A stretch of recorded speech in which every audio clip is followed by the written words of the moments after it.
Hola a todos.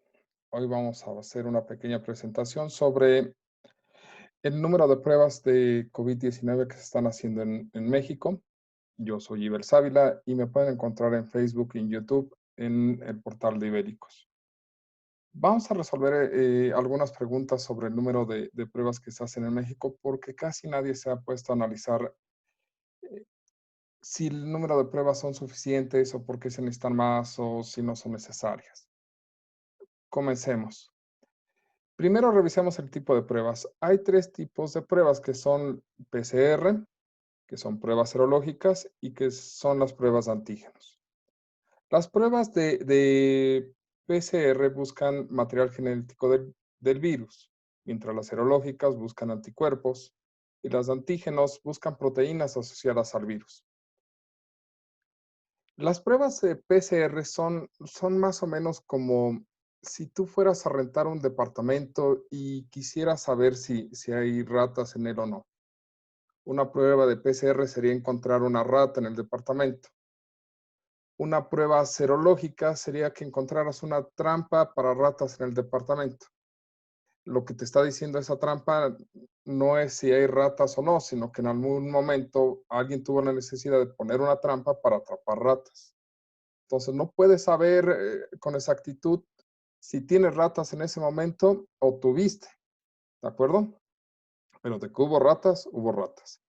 Y la prueba de antígenos buscaría, en este caso, encontrar haces, orina, ¿de acuerdo? Pelos de rata.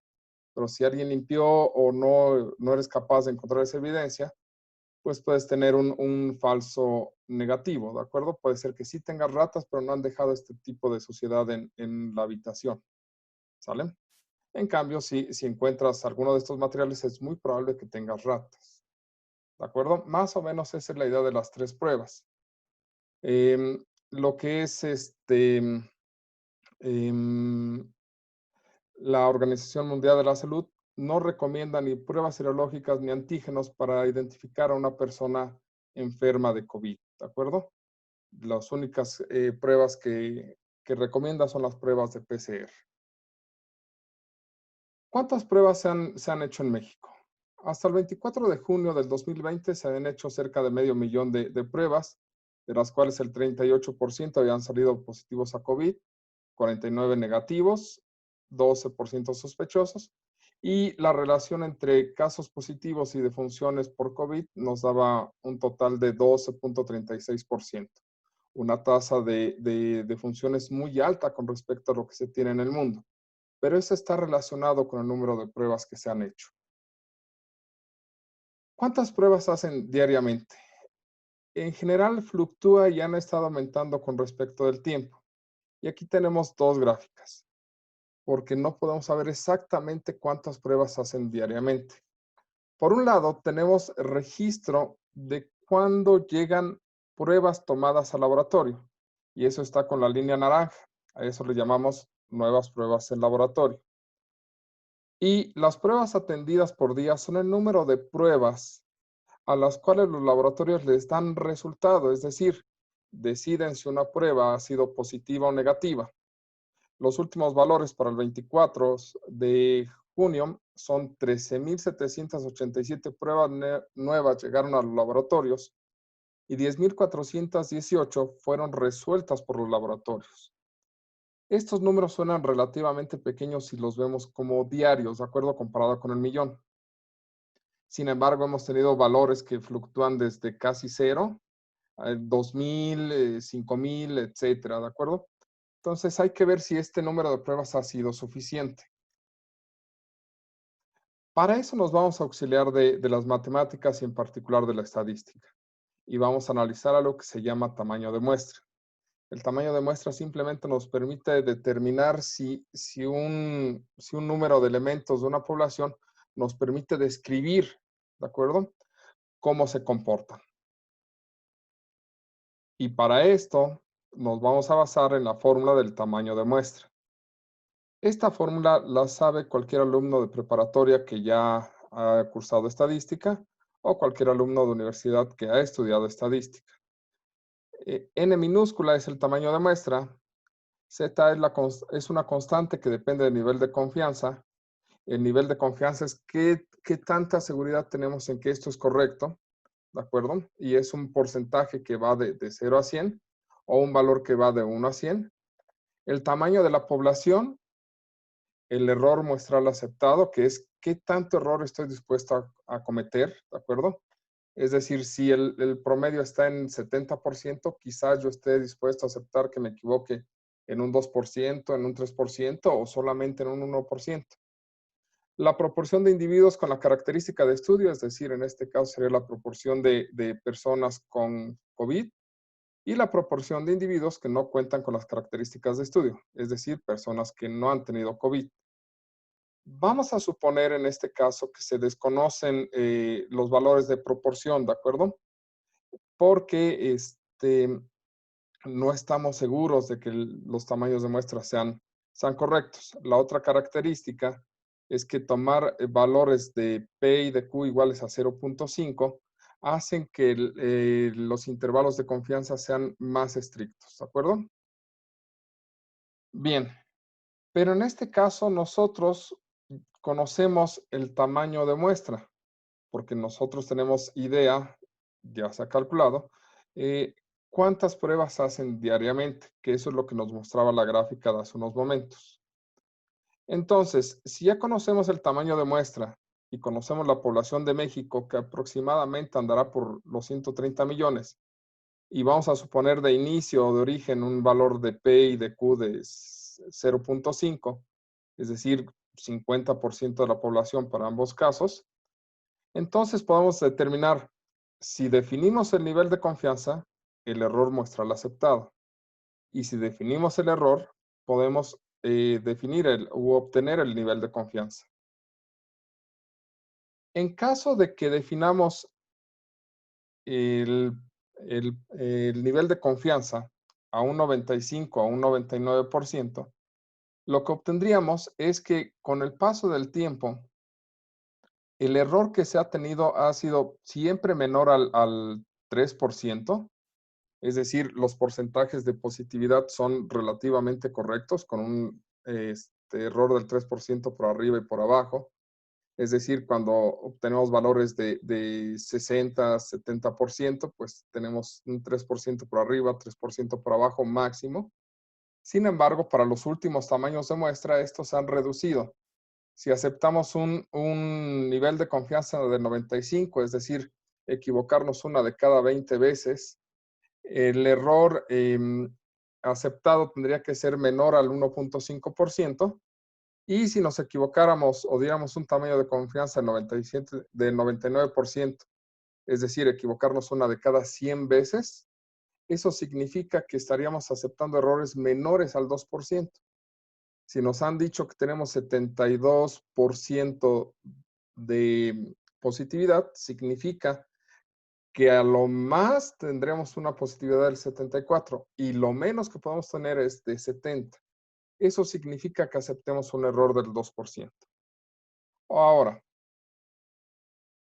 si nosotros calculamos el nivel de confianza, es decir, con cuánta seguridad o cuántas veces quiero equivocarme de cada 100 en cuanto a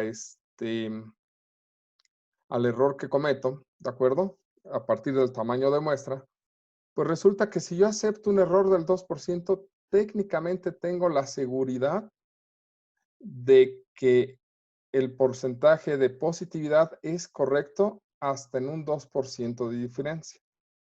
Y si yo acepto, ¿sale? Que el error sea del 1%, mi nivel de confianza es superior al 95%, que en pruebas generales de estudios de laboratorio es un buen porcentaje, ¿de acuerdo? Al principio fue muy baja, estamos completamente de acuerdo, pero los niveles diarios actuales ya han subido bastante. Y de hecho tenemos fechas desde aproximadamente todo junio, que se ha tenido un nivel bastante alto. Y si aceptamos un error del 2%, técnicamente desde todo mayo y gran parte de abril, hemos tenido niveles de confianza bastante buenos. ¿Con esto podemos conocer la población que se ha contagiado de COVID? No. La información que tenemos está sesgada.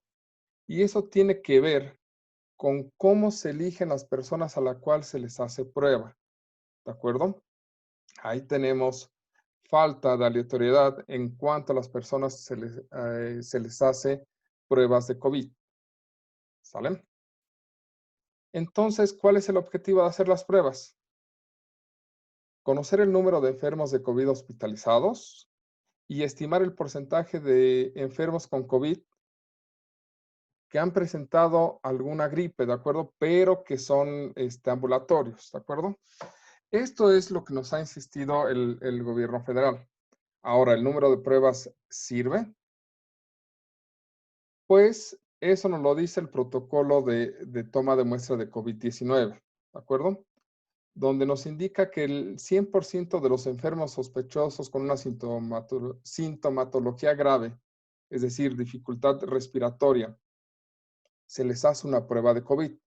En particular, nosotros a partir de las bases de datos de gobierno no podemos conocer este valor.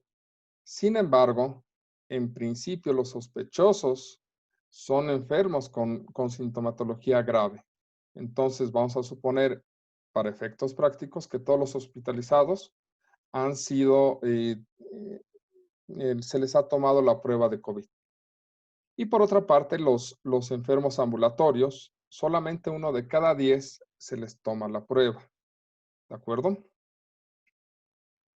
Esto es lo que provoca que tengamos sesgo en cuanto a cómo se toman los elementos para conocer la proporción de la población que ha sido enferma de COVID, porque solamente se enfoca en estos dos tipos de personas, ¿de acuerdo? No se enfoca y nunca hace pruebas a personas de manera aleatoria para que pudiéramos conocer los enfermos totales. ¿Cuál es el número de hospitalizados? Se han realizado 112,000 pruebas a hospitalizados, de los cuales el 55% han sido positivos, 32% negativos y aún se tiene una cantidad de 11.71% sospechosos. ¿Sale?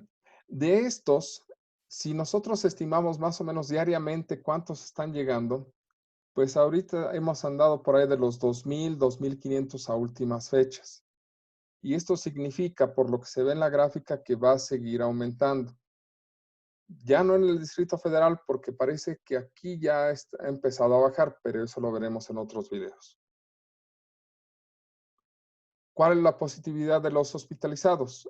Es superior al 70%, de hecho, casi llega en algunos casos al 80%. Esto significa que entre 7 y 8 de cada 10 enfermos de enfermedades respiratorias son personas con COVID. Todos los hospitalizados, ¿salen? Solamente 2 tienen una enfermedad respiratoria aguda, grave, que no es COVID. Significa que la mayor parte de tus enfermos con gripa que están llegando al hospital y que tienen que ser hospitalizados, es muy probable que sea COVID. Ahora, la otra pregunta que nos podemos hacer es, ¿cuántos ambulatorios tenemos? De los ambulatorios se han realizado 400,000 pruebas aproximadamente, de los cuales 33% ha sido positivo, 54% negativo y tenemos 12% de sospechosos. Es decir, 1 de cada 3 personas que son ambulatorias se han declarado ya como COVID. Y los ambulatorios también han estado creciendo, ¿de acuerdo? Es decir, cada vez más personas se enferman con COVID. Diariamente ya andamos alrededor de los 10, 12,000 casos que se reportan o que se tienen como personas entre positivas, negativas y sospechosos. Sin embargo, solamente positivos COVID andan alrededor no han superado todavía los 4,000, 4,200, 500 casos. No son muchos más de esa cantidad, ¿de acuerdo? Sin embargo, aquí tenemos todos los enfermos respiratorios y hemos tenido cada vez más enfermos ambulatorios de alguna enfermedad respiratoria. y esos ya andan rodando los 10,000, 11,000 casos. ¿Cuál es la tasa de positividad de los ambulatorios? Pues esta es relativamente baja, sin embargo ha aumentado. En promedio general es de el 33%. Sin embargo, ya considerándolo diaria, ya ha alcanzado niveles del cerca del 50%. Es decir, una de cada dos personas actualmente anda enferma de COVID cuando tiene una gripa leve, ¿de acuerdo? De los ambulatorios, ¿cuántos se estimaría que tendrían COVID? Pues en principio, ¿sale? La muestra está siendo aleatoria y es de buen tamaño. Eso significa que si hemos seguido el protocolo y se está tomando a uno de cada 10 ambulatorios, pues la cantidad de ambulatorios totales es 10 veces mayor. Es decir, tendríamos 4 millones de ambulatorios, de los cuales tendríamos 1,350,000 que hubieran sido ya positivos y 2,200,000 negativos. Y en principio tendríamos otro medio millón de sospechosos, que si consideramos que esos van a seguir las proporciones de positividad y negatividad que se tienen entre pacientes COVID y no COVID, estaríamos hablando de que en realidad tendríamos cerca de 1,600,000 aproximadamente entre positivos y 2,300,000, 400,000 en negativos, quizás un poco más. Ahí sí estoy haciendo medio malas cuentas. ¿Cumple con su objetivo su número de muestras? Pues para el gobierno federal y la Secretaría de Salud, sí. Con esto conoce el número de enfermos COVID hospitalizados porque por protocolo le hace la prueba a todos los hospitalizados. Y el tamaño de muestra es adecuado para una población de pacientes ambulatorios. Es decir, la muestra que se está tomando es de tamaño adecuado para pacientes ambulatorios. Es una población mucho más pequeña que toda la población de México. Pero pensemos en que se necesitan más pruebas. ¿Qué pasaría si aumentáramos el número de pruebas al doble? Pues en total tendríamos estos números actuales, que son medio millón aproximadamente de pruebas. Si lo aumentamos al doble, tendríamos 1 millón de pruebas aproximadamente, pero ya no tendríamos más hospitalizados. Esos hospitalizados seguirían siendo exactamente los mismos. Si cambiara el protocolo, entonces el número de pruebas a quienes se le harían serían a los ambulatorios y por lo tanto mantendrían sus porcentajes, con lo cual obtendríamos, al aumentar el número de pruebas al doble, 300,000 positivos ambulatorios, medio millón de negativos y 112,000 sospechosos actuales. Con lo cual, nuestros números cambiarían en totales de 1 millón de pruebas realizadas a 370,000 positivos, teniendo un decremento en la tasa de positividad, bajaría al 37%. Negativo subiría al 52%, sospechosos se mantendría más o menos en el mismo valor, que es 12,17, pero de funciones bajaría. Y bajaría porque no tendrías más muertos. Es decir, seguirías teniendo el mismo número de defunciones, solamente hiciste más pruebas. Y de una letalidad del 12%, bajaste a una letalidad del 6%. Hacer más pruebas simplemente haría ver mejor al gobierno federal. Entonces, ¿se necesitan más pruebas? Nuevamente, para el gobierno federal y sus objetivos, no. Para conocer el porcentaje de la población que se ha infectado de coronavirus, sí, pero se tienen que hacer pruebas diferentes y de manera aleatoria. También es importante que se hagan en comunidades pequeñas. Hay que entender que la mayor parte de pruebas se está concentrando en donde hay más casos, y donde hay más casos es en el Distrito Federal y área conurbada, o en la Ciudad de México y el área conurbada. Sin embargo, este número de pruebas deben de irse desplazando y también el número de camas que hay en la Ciudad de México tiene que empezarse a distribuir hacia otras áreas.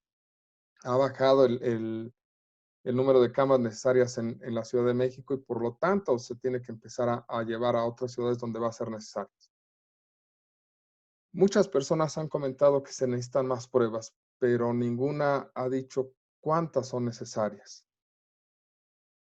Nadie ha podido responder a este cuestionamiento. Casi todo el mundo piensa que se necesitan más pruebas, pero nadie dice el por qué. Me encantaría escuchar sus comentarios acerca de cómo podemos estimar ese número y cuántas más se necesitan. Por el momento es todo. Yo soy Ivers, tienen mi canal de Facebook y mi canal de YouTube. Espero sus comentarios. Hasta pronto.